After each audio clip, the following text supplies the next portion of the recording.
आपण जेव्हा वास्तुशांती करतो तेव्हा म्हणजे आमची पण जेव्हा घरात वास्तुशांती झाली होती, मी बघितलं होतं की एक तो वास्तू पुरुष असतो, तो तिथे आपण पुरतो घरात आपल्या किचनच्या खाली.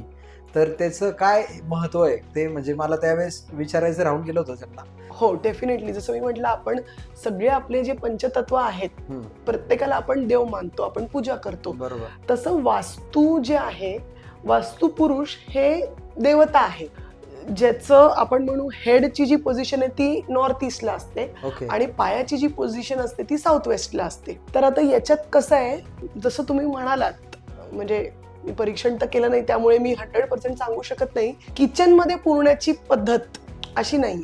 अच्छा. बेसिकली नॉर्थ ईस्टला, कारण नॉर्थ ईस्ट जे आहे ते त्याचं नॉर्थ झोन आपण जे म्हणतो हेड आहे, राईट. म्हणजे इव्हन आपल्या बॉडीचा नॉर्थ झोन हाच आहे. तर तिथे त्याची एक प्रतिमा असते आणि ते वास्तुमंडलम आम्ही ज्याला म्हणतो ते तिथे पुरलं जातं की त्याचं जे आशीर्वाद आहे ते आपल्याला मिळाले. कारण प्रत्येका घरची जशी कुलदेवी असते, आपण कुलदेवत असतात, ग्रामदेवत असतात, आपण या सगळ्यांची पूजा करतो.